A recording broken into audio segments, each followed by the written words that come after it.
မိတ်ဆွေများမင်္ဂလာပါခင်ဗျာဒီကနေ့ကျွန်တော်ရဲ့ဆုံးစီနဖာကန္ဓာကနေပြီးတော့မိတ်ဆွေများကိုဖတ်ကြားတင်ပြပေးတဲ့အကြောင်းအရာလေးကတော့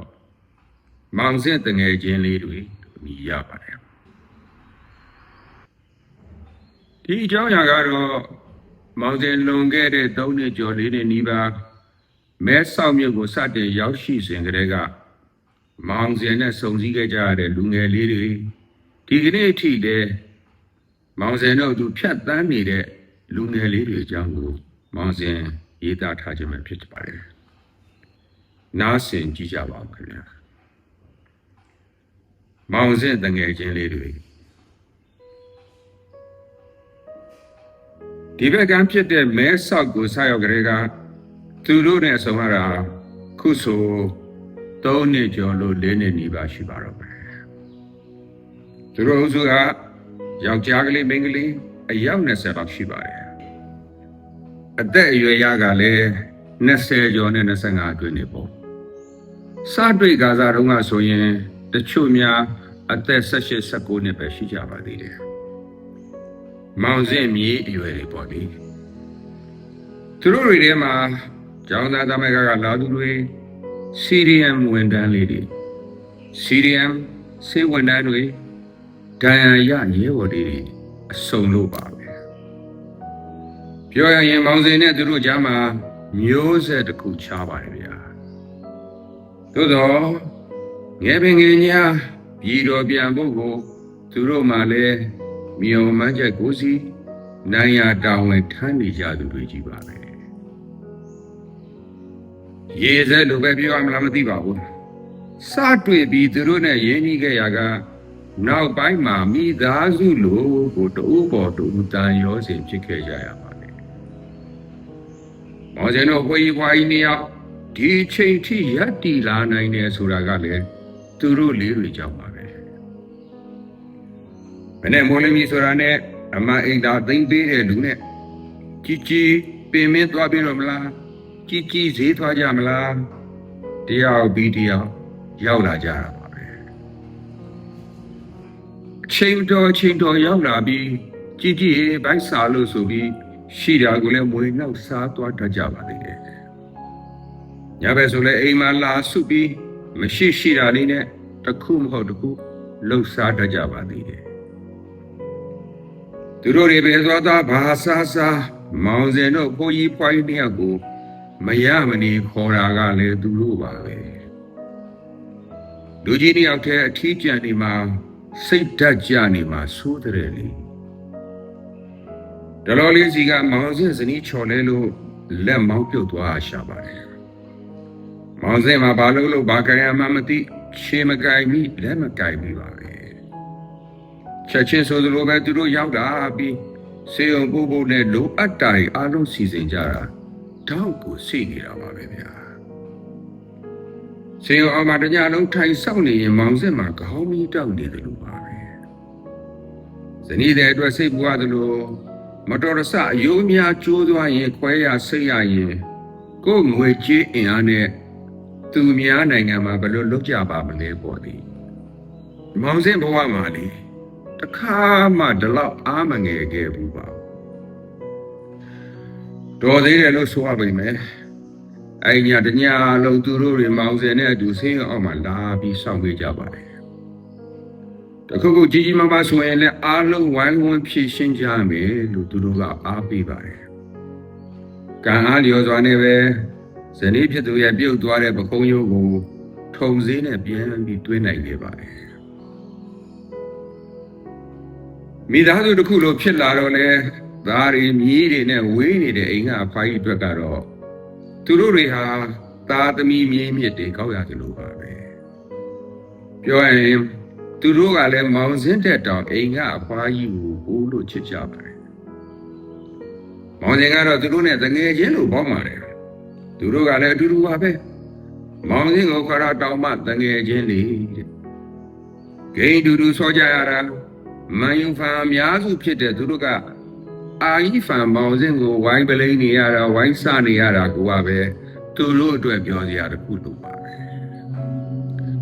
တလောစီကသားကြီးကြော်လာတော့ကလည်း သူတို့နဲ့လုံးထွေးနေတာပါပဲ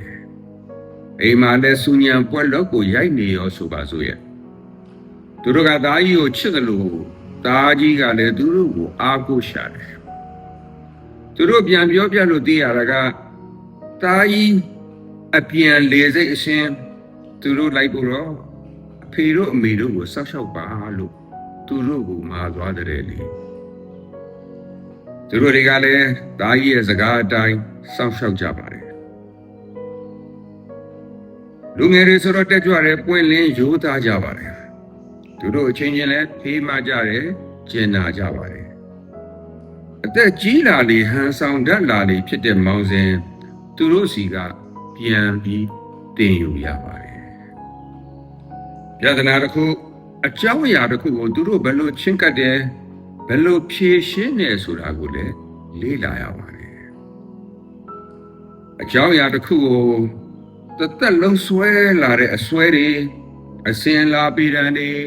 ပုဂ္ဂလဒိဋ္ဌံတွေနဲ့စဉ်းစားတတ်တဲ့မောင်စဉ်ဖို့သူတို့ရဲ့စဉ်းစားပုံတွေးခေါ်ပုံတွေကအသစ်တွေပါပဲ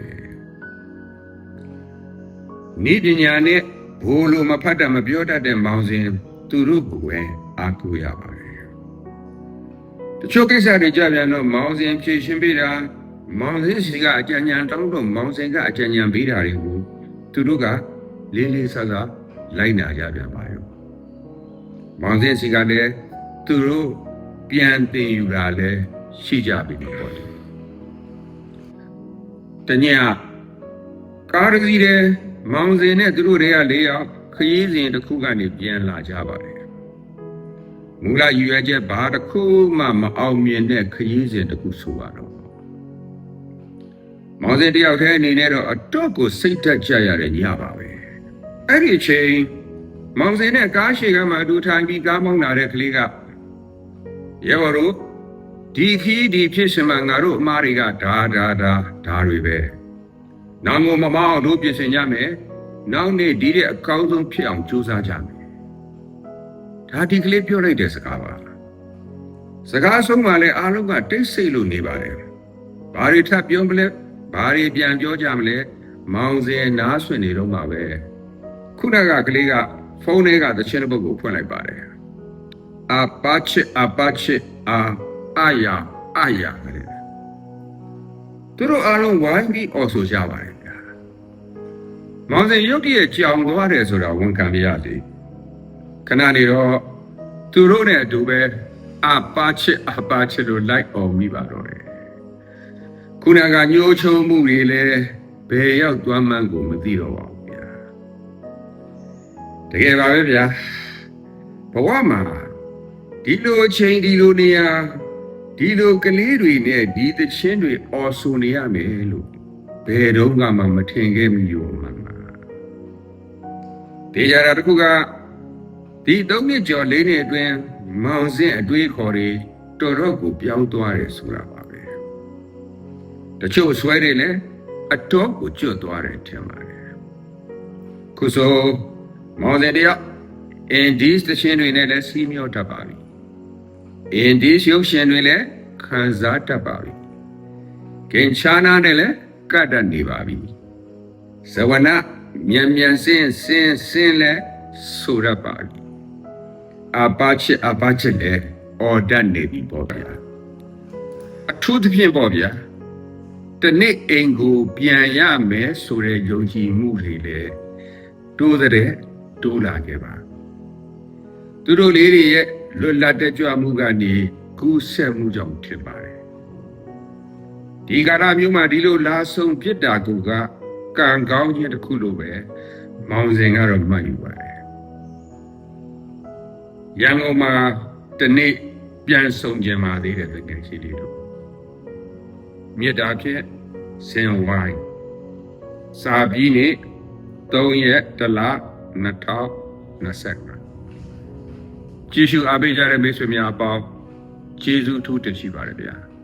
မိတ်ဆွေများဘေးရန်ကင်းလို့ကျမ်းမာကြပါစေကြောင်းဆုမွန်ကောင်းတောင်းလိုက်ပါတယ်